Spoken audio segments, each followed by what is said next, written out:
بفرمایید.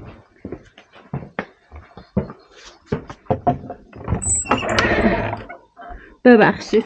خدا ببخشید. بفرمایید. خسته نباشی. سلامت باشی.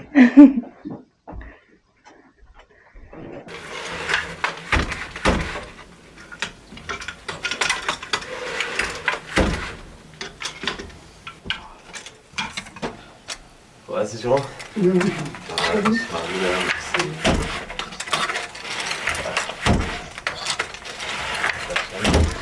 قبلا شما نمیدونید ما 80 سال اینجا زندگی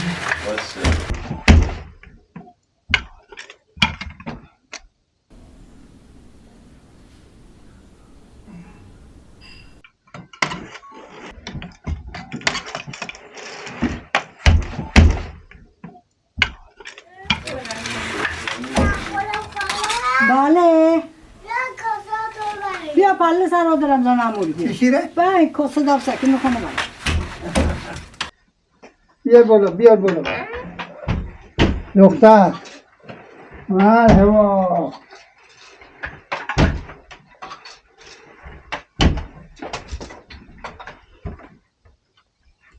اینجا آشپزخونه؟ اینجا آشپزخونه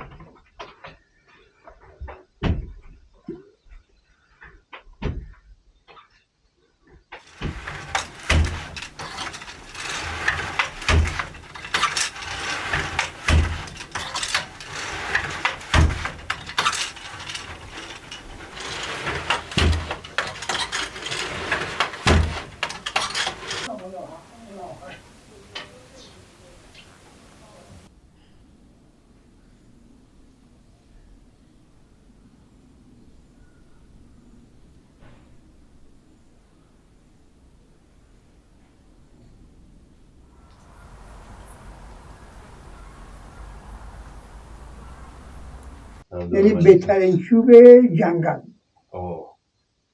یعنی از اینا بهتر با سرخ داره که توی این دیوارا داره اونو توی دیوارا برای ستون مثلا ستون نمیزنن اون سرخ داره به جای ستون کار میکنن اونا محکمتره برای ستون استفاده مثلا برای 100 سال 200 سال 300 سال اونا عمرش هم زیاده بعد موریانه اینا نمیزنه اونا رو که موریانه نمیزنه ولی اینا رو میزنه ولی باید به فصلش بگیری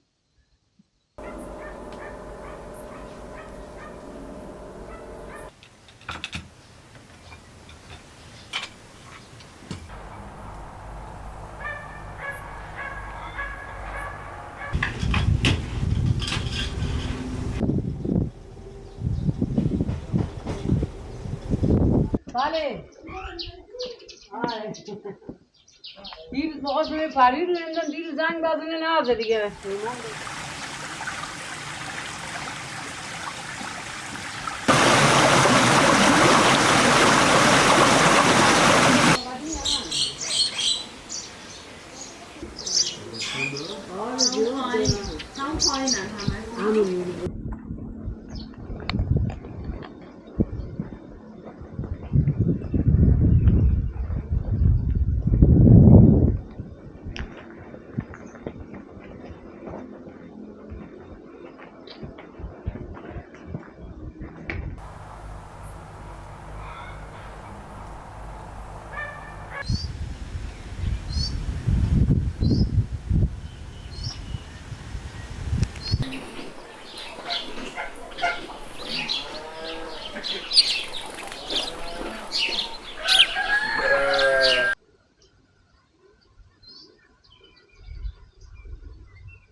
یک ما سر بیاره سر اون دسر هی جمع میدونیم گوشی نمیگیره